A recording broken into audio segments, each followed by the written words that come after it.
Hello, it's Scott Manley here with episode 38 of Interstellar Quest. Sidzi and Dildred Kerman are in their spaceplane and attempting to take it all the way to the distant moon of Minmus, where they can land it and refuel and perhaps do some exploring while they're up there. This is going to take a spaceplane higher and further than it's ever gone before, and it is a single-stage vehicle. Now, because of the time they launched, well, there's Minmus there. I realised after launching that I didn't actually launch at a particularly good time because Minmus is going to be about as far out of the plane as is possible when I try to get to my rendezvous. And of course, we can't afford to spend forever in space. We only have 12 days worth of life support, which is shared amongst two, so 6 days to get back. Now, flying around, it says, 909 meters per second, but I come up with the idea of using a lunar gravity assist, and that gets my delta V down to 837. Now, that in itself isn't an actual encounter just yet, because of course there's an extra 18 meters per second burn there, and perhaps some further corrections, but it does have other benefits, right? Because not only are we saving a little by kicking out there, but the process of kicking out the orbit also means that we will have a less eccentric orbit, so therefore our final encounter will require less delta V for slowing down, right? So because we'll be moving faster at the final encounter, right? We are moving faster around the planet Kerbal. We should actually save a bit on our orbital insertion there. So this should make it possible for me to get there, and it is kind of at the limits. So yeah, we've made that quick burn. We just delete this. So we have a second maneuver node here, which I'd already previously set up, and now you see I need to make some more adjustments to it. This may take a minute, but I need to kind of try and get the encounter out of the back of that with the planet, with the moon of Minmus, and you can see it just teasing us there as I move back and forth. It says, you can get a counter. No, yes, no, yes, no. It's doing a lot of that. So little more work. You see here it says 16.7 meters per second. There's 16.7 meters per second. That's what I need to do, and that will give me an encounter with Minmus after my encounter with the moon. Of course, there's a lot of errors that can creep into this, but I'm trying to follow a trajectory that's going to give me the most amount of fuel possible for this final landing, because we're still going to have to land this. And you know what? You can't glide into a landing on Minmus because it doesn't have an atmosphere. So yeah, another float around the planet, off higher and higher into deep space. We have a burn to do in about 10 minutes, 5 minutes. We're going to burn really soon. Now for this, I decide to do it with the RCS fuel instead, the monopropellant. The reason is really, if you know anything about, maximizing your delta V, you really should use your least efficient fuels first, right? And monopropellant is least efficient, right? So I'm keeping my more efficient fuel for later. The only thing is, I know that when I get to Minmus, there is regular rocket fuel and regular oxidizer there, but there is nothing to resupply my monopropellant. So I have to be careful in this a little. Regardless, we get our encounter, we are on our way. It is going to need a little bit of adjusting after our moon encounter, no doubt. This is what happens, you perform a maneuver, you think you're on course, but then errors creep in and you have to do further correction maneuvers to bring yourself back onto the maneuver, onto the trajectory that you thought you actually had.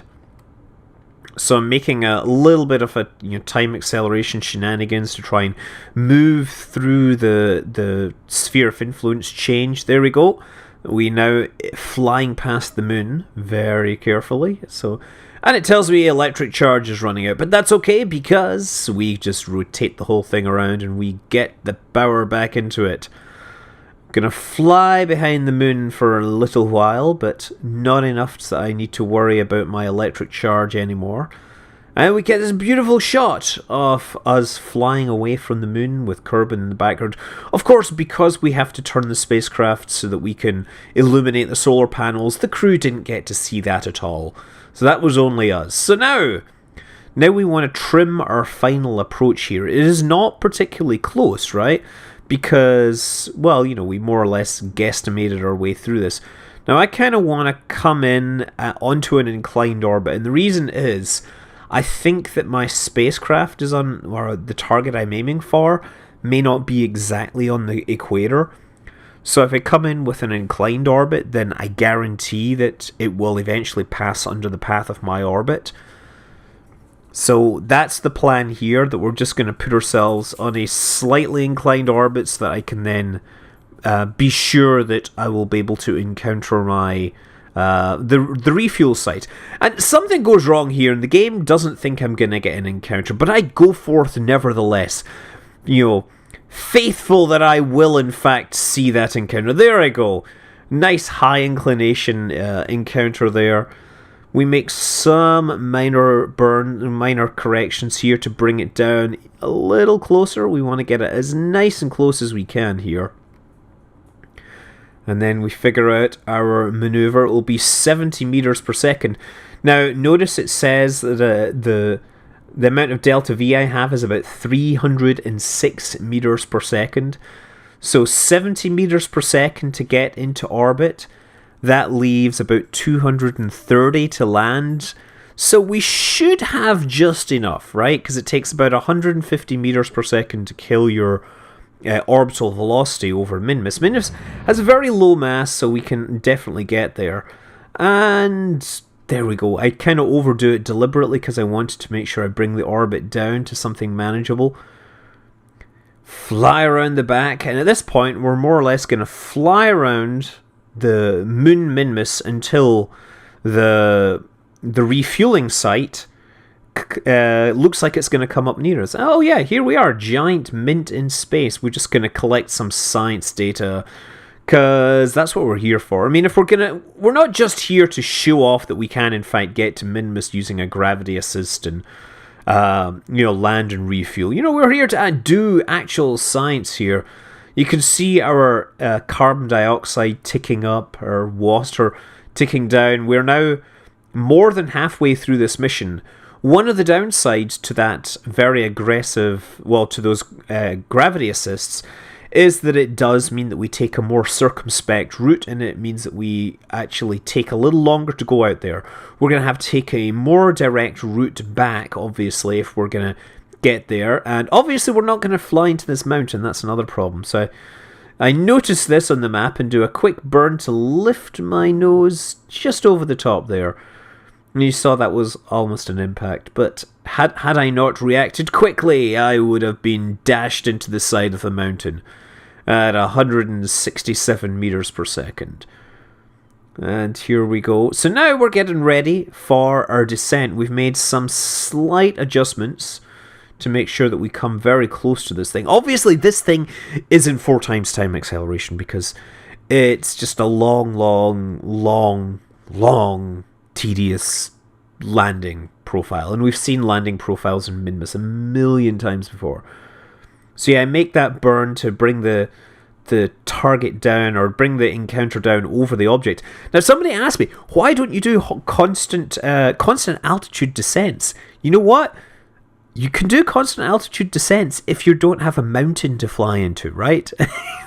It's great. I've done them before when I've planned things out, but usually there's mountains and stuff that get in the way, and so you can't use a constant altitude descent. But yeah, here we are.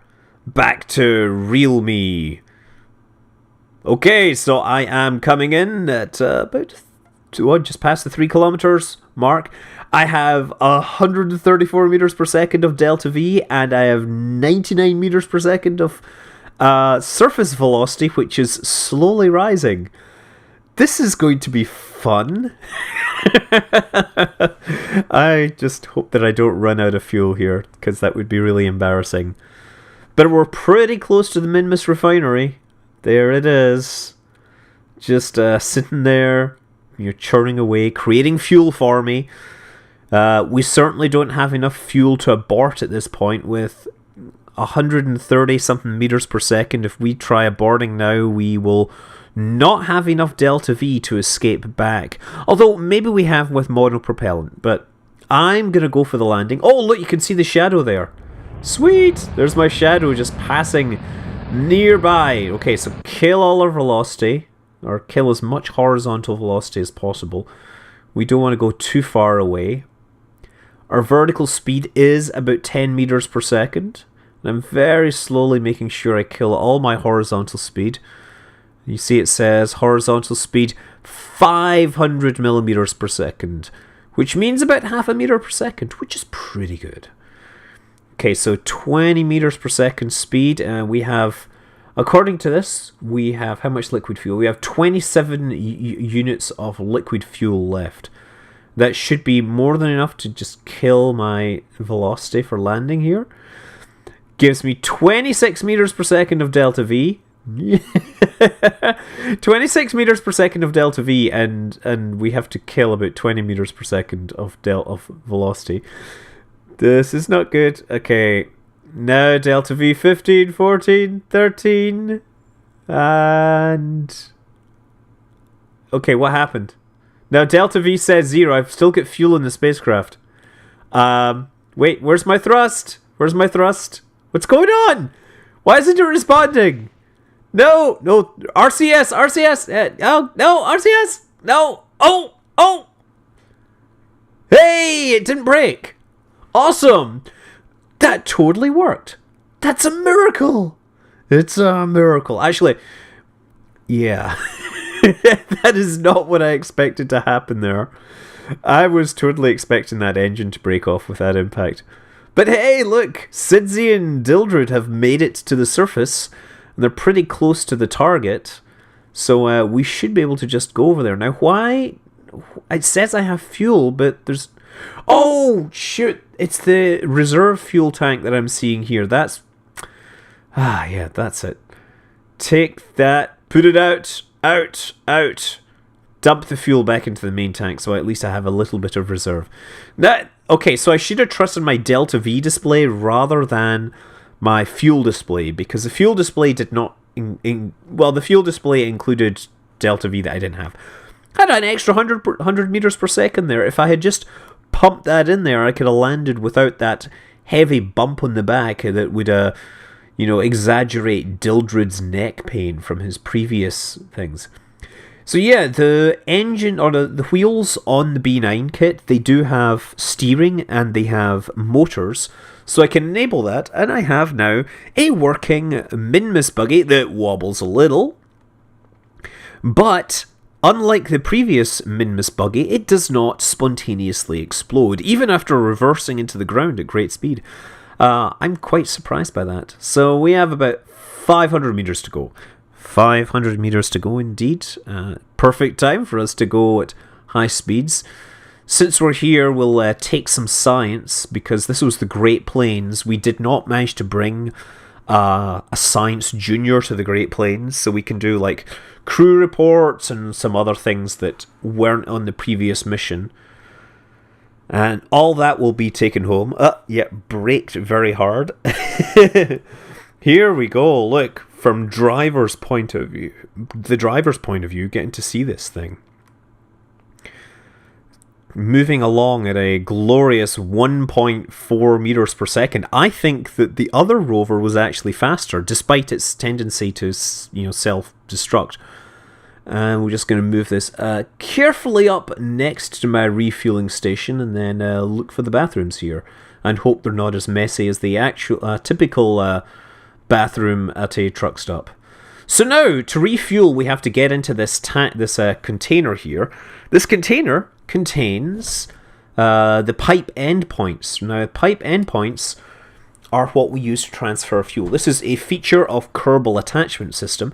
What you do is you attach the pipe endpoints to the two things that you're wanting to refuel. And of course, as I said, using the construction thing... Oh, yeah, try to get up there. Gotta get up. Gotta feel good. Got to get. No, that's a piece of music from a really long time. Actually, it's not really a piece of music, but it was a big party tune. Okay, stick that on the side. There we go. So now we can drain fuel from that. And we need to attach a similar one, an equivalent one, to our spacecraft, to our space plane. There it is there. Just a little bit of flying. Land on the wing and attach it. And once we've attached that, we can connect the two spacecraft. So there's a fuel tank.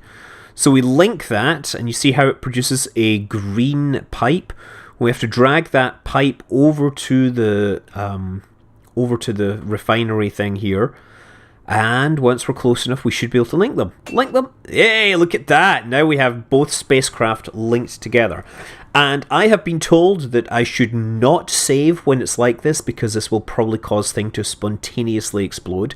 Instead, I will just transfer the fuel that I need. So right click, out, and yay.